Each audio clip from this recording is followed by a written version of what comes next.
Hello everyone, how's it going? This is Trans Joy Boise and our first pilot episode. My name is Bonnie Violet. I'm a trans femme genderqueer spiritual drag artist and digital chaplain living here in Boise, Idaho. And I'm Pacey. I am a trans mask non-binary person, and we are really excited to get this going. So freaking excited. We've been working at it a little bit today even. Yeah. But that's okay. It's been it's part of the process. Mm-hmm. So bear with us, folks. This is our pilot, so here we go. So today we wanted to really focus on honoring, healing, and rising a Trans Day of Remembrance special. We're right on the eve of Trans Day of Remembrance, which is like November the 20th, and it's just right around the corner. Okay, so November 20th is Trans Day of Remembrance, and it's an annual event where we take time to remember. Fuck, I'm gonna redo that. You're fine. So November 20th is Trans Day of Remembrance. It's an annual event where we take some time to remember the people that we've lost to suicide and violence in our community.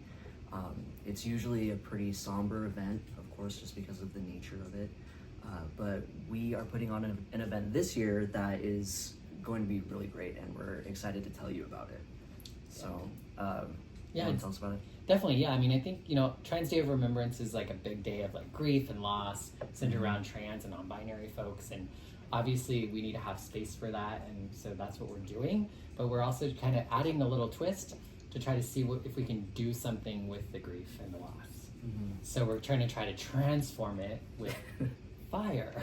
Yeah, like the idea that we're using is similar to something that you would see at Burning Man. Because I've been to several events for Trans Day of Remembrance, and they're all beautiful, like in their own right, and very moving, and of course, very heavy.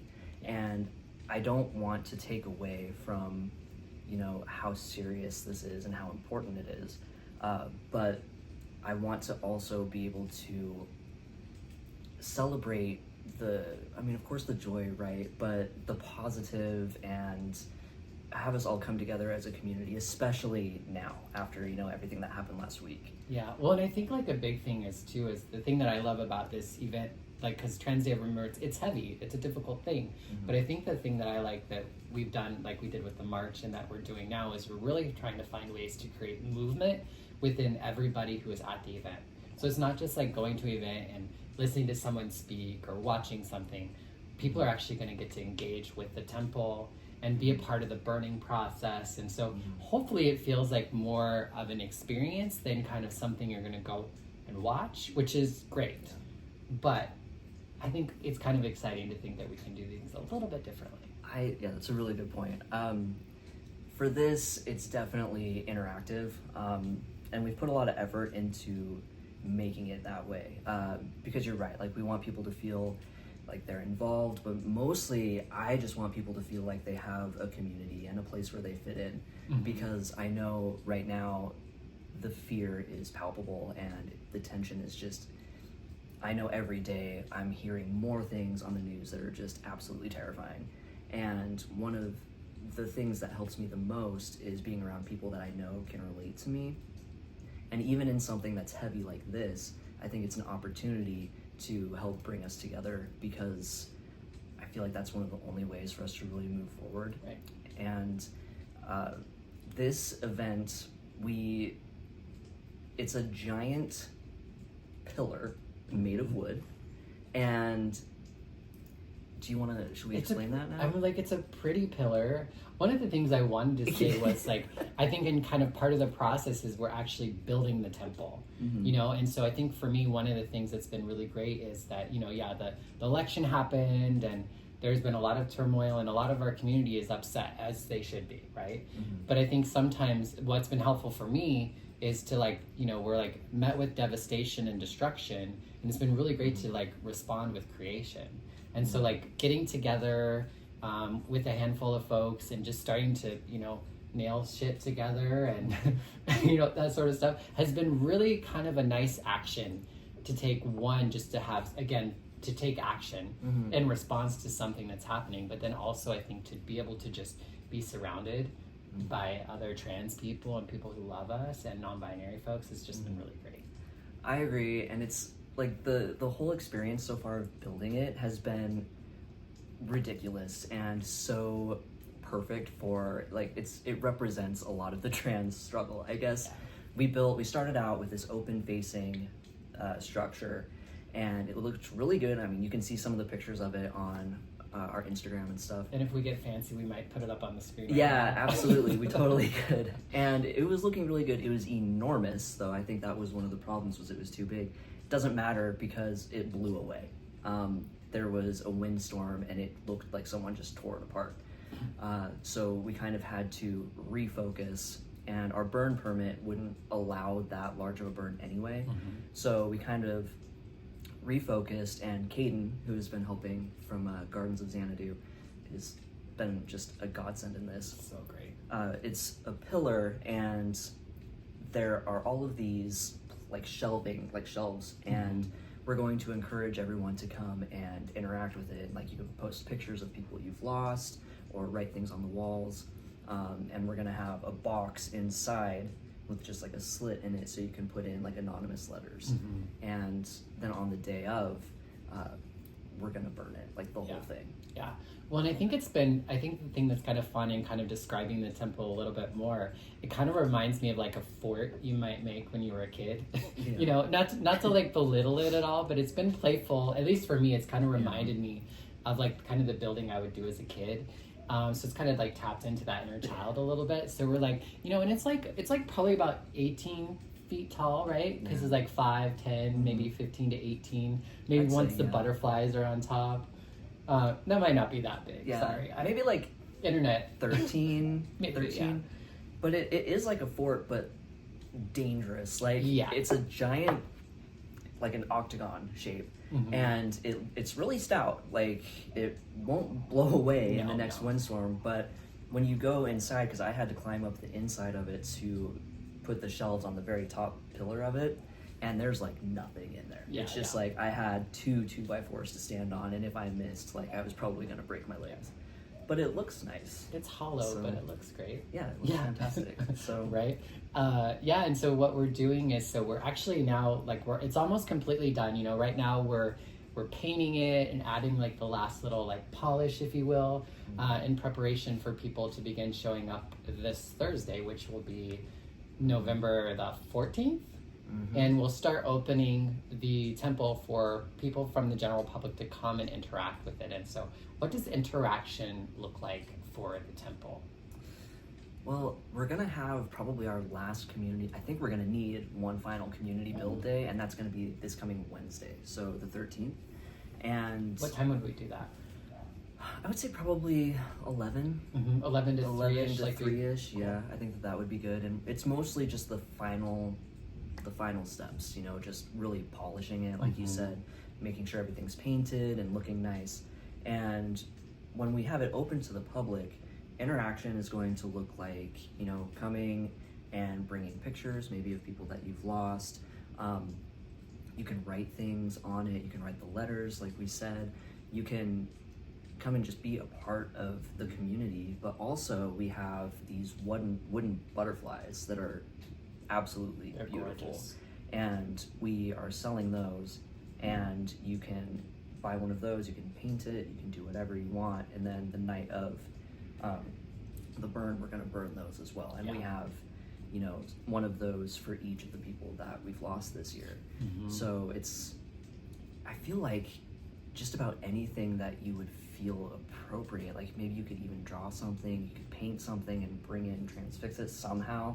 I think as long as it's appropriate and, you know, we could burn it safely, I think that it would probably be okay. And we'll have some materials there for folks if they didn't bring their own, you know, like we'll have some like materials that you can engage with to you know, to participate in some way or the other. It's going to be interesting to see how people do engage with the temple and maybe what they bring, or, you know, and I know that some folks have been like, well, does it have to be all about trans people and non-binary people?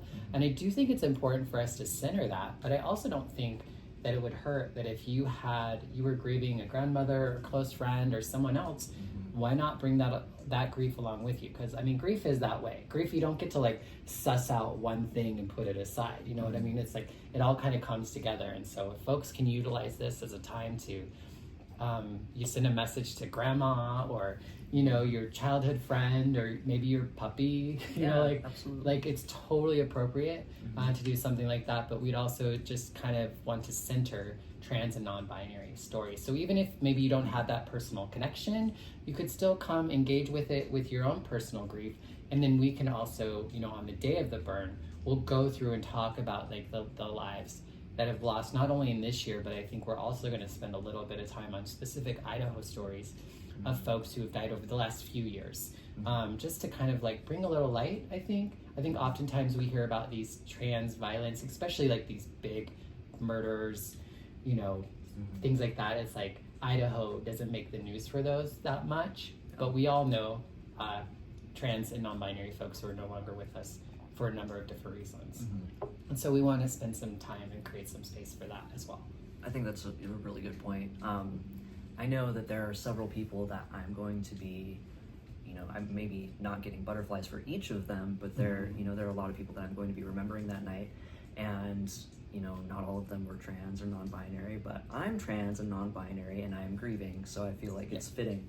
Totally. You know what I mean? Yeah. No, and I think part of it too is like, there is a lot of like grief and loss in just being trans. So even if it doesn't end in like violence or death, it's even just the fact like, transitioning, I've had to grieve the loss of all my relationships, all of my family dynamics, like who I was, like my social settings are all different. Like, there's just so much grief and loss. And so I think really creating space, I know someone had talked about how they're actually going to bring like photos and images and things of them before their transition as a way of kind of like burning and letting go and honoring, the person who got them to where they are today.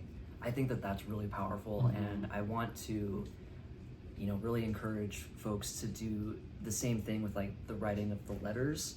Maybe writing a letter to your past self or something like that. I think I would probably be doing that too, because there is a lot of grief when you're mourning the person that you used to be, and especially with how difficult it is to be trans. There are a lot of sacrifices that we have to make with like our physical and mental health that, a lot of time we don't even realize that we've been making those sacrifices because it's just normal for us. It's every day. But when you talk to someone else, maybe someone who is further in their transition, or maybe someone who's cis, and they're just like, that's a lot. That's heavy. Yeah. So Pacey, why are we burning it? I know like we've been doing some posting on socials, and somebody's like, okay, so why a temple and why are you burning it? What does that have to do with Trans Day of Remembrance? I think it's just so powerful to be able to just absolutely give something away like that. There have been so many times in my life when there were things that really held a lot of power over me. And like, for example, this is a ridiculous example, but when I was in high school, I used to have really, really bad panic attacks, like really bad panic disorder. And I wouldn't always, but I thought I did. Every time I wore this one t-shirt, I would have a really horrific panic attack. So I was like, I'm gonna burn this fucking t-shirt. And I did. I burned it, and I even buried it, and I felt freeing. Like, it felt like it freed me. Like I no longer was carrying it on me, because there's just something, I think, innately almost spiritual in burning something and just releasing it and just sending it back. And I think that it's a really beautiful and powerful way to let go of things, but to also honor things. Yeah, well, and I think it's about, I think especially when it comes to grief and loss, one of the things that is helpful, for a long time, it's really hard to think about the person you lost recently or the situation without thinking about the negative aspects of maybe how they died, or that you lose them or miss them. But at some point in time, part of the process, you have to get to where you can remember the person, and you remember the good things. You remember what they would be telling you if you were in the room right now. And it takes a little while to do that. And hopefully this like ritual or practice or this action that we take will begin to help people get to that process, so that when they think about a person who they've lost, who is just so painful right now, that maybe they can get to the point where they can think about that person and be like, fuck yeah. Like, this, I could, like, they would tell me to do this, and they would encourage me, and they'd slap me in the face and say, come on, bitch, like, you can do this, Absolutely. And so, but it's hard to hear that from people sometimes when they're gone. And so but I think there's a way that we can do that, and I think this is a really great activity. And it doesn't have to be spiritual for everyone. Like, no, of course not. But a lot of spiritual, I think, you can look at a lot of spiritual history and traditions and see that burning is a very common practice around grief and loss and kind of letting go of things that aren't any good, so that new things can be rejuvenated and birthed. Rejuvenated, is that a word? It sounded weird coming from my mouth, but hey. No, it is. I just want to add on that really quick. I had a really good friend, someone who is incredibly dear to me, who is trans, named Trevor, and I'm sure there are some people in the community that remember Trevor very fondly. Probably the most beautiful person I've ever had the privilege of knowing. And he passed 4 years ago from cancer. And since he passed, I have kept a journal where I just write letters to him, because sometimes the only person's advice that I feel would really get me through something is Trevor, but he's not here. But when I really get in that mindset and I'm writing and I act like I am writing to Trevor, I can imagine what he would say. And sometimes, exactly like you said, he'd be like, what the fuck are you doing? Like, come on, you got this, you can do it. And I just need to get in that mindset. And I can't, I don't know what happens, right? None of us do, but I think the idea of just burning something and sending it to wherever he might be is comforting to me, because I miss him. I miss him every day. So I think just having an opportunity to really remember these people and do a tribute is going to be really powerful. Yeah. So I'm super excited about it. Me too. Is the excitement the right word? I think maybe not, but I'm excited. Yeah, so. no, I'm eager. I am eager to kind of like go through the process. Yeah. It's been nice that it is a process of like the building and the coming together, and then there will be like the final like celebration, and then we still have to like, we're gonna end up like we have to tear down the temple a little bit before we burn it, because the bitch is a little too tall. It's too big. Yeah. So we have to cut her down a couple notches before we light her up. Yeah. But that's gonna be beautiful too. I think I'm excited for this to happen, and I know it's going to be nice when it's done, just because it's been so crazy getting everything set up. But I know I'm going to be sad when it's over, because it's going to be a really good time. Definitely. But so kind of getting back to like how folks can get engaged is we are going to have the temple open this Thursday, the 14th through the 20th. And so we have some set hours. You can check in the link in the description. They're not like always the same. But we'll list them for you so you can figure it out. And basically what we're going to do is have different community organizations show up during those time frames and be there to help engage with the community. So it might be service providers to help connect you with, say, housing support or community aid, or maybe even spiritual support. Or we also have a class. Yeah, it's gonna be Sunday, the 17th, I believe. We're lucky enough to have someone in our community or an ally, I guess, who teaches martial arts, and he is going to donate some of his time to teach a self-defense class, because I know a lot of people are nervous right now and afraid for their safety, and it's like, we should be.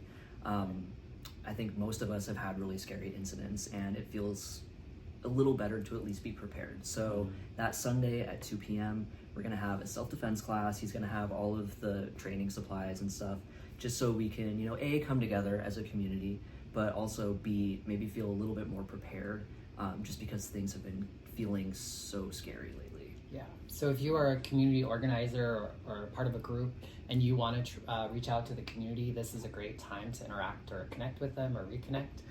Just reach out to us, and we'd love to let folks know when you're going to be with us, and so folks can get connected with you. Come by and participate. I mean, they'll still also be able to like come and like maybe paint something on it, or you know what I mean? Like it's gonna, we have the whole week to continue to kind of like build on this. We're gonna have the bulk and like the main things done by Thursday, but we're wanting the community to participate and add a little of their own, little of themselves, character. Absolutely. To it. So stop by, and you can buy a butterfly. You can paint it. You can paint on the structure itself. You can write something, anything. You can just hang out with us. We're gonna be there all week. There's a coffee truck. Oh yeah, there's a coffee truck. So we'll Constellation coffee. And it is really good coffee too. Yeah. Very fancy. So dress warm, dress for the weather. It is an outdoor thing, so think about that. There will be lots of fire the night of, but it's still going to be cold. So and after there's going to be like a dance party at Xanadu, because this is being held at Xanadu. There'll be fire dancers. There will be some ceremony and activity happening. It's not we're just going to stand around like a bonfire. Yeah, exactly. Well, bring marshmallows. No, I'm joking. Some people talked about bringing marshmallows, which why not? I mean, maybe. It sounds a little sacrilegious, but I think it's fun. Love a s'more. Yeah. I think anything that comes to our mind that we want to do.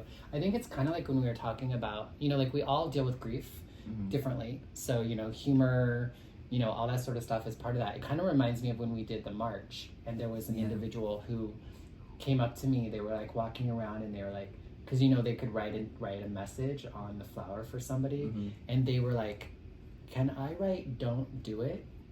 Oh yeah. And I think they thought it was maybe a little morbid or a little dark, or they thought all the messages needed to be about like, you can do it, joy, yay, yay. And it was like, and I was like, no, like if that's coming to your mind right now, share it. Like, because who knows who's going to get that message, and that might be exactly what they needed to hear. Sometimes we just gotta put things out into the universe and trust that maybe it's going to be helpful. And I think they might have done them some good to write "Don't do it" as a message to themselves. Because how like sometimes I have to write things down for it to really gain, like, to lose the power in some of the thoughts that are in my head. And so I remember thinking after they walked away, like, I was like, I wonder if I should go find them. One thing I just think it's important to distinguish right now is, like, this isn't a religious event by any means. Like, I'm not religious. So when we say spiritual, like, we're not meaning religious. I'm not religious either. Yeah, though I might pass as one sometimes. Well, but like for me, I got a little bit more into spirituality after I did ketamine therapy, and so I say it a little bit more, but I don't ever mean like religious, because that's something that I know, especially within our community, there's so much religious trauma, and like that's not the case here. We want you to be here. It's like if it was religious, I probably wouldn't want to go either. So I just wanted to make sure that that's abundantly clear, because that's not what we're about. Well said. I think that's great. And we hope that you all will come out and join us this week, and also keep an eye out for future episodes. This is our first one. It's a pilot. We really wanted to try to get something out in time for Trans Day of Remembrance and our event, as a way to kind of like tell people what it's all about, because people had a lot of questions, but also for us to get the ball rolling and being a regular space where people in Boise will come to learn a little bit more about and get more connected with the trans and non-binary community. Absolutely. I think that you said that perfectly. We just want to be a resource, and if you have any questions or any potential topics you would like to see, just like send us a message. Maybe even if you want to be on the show.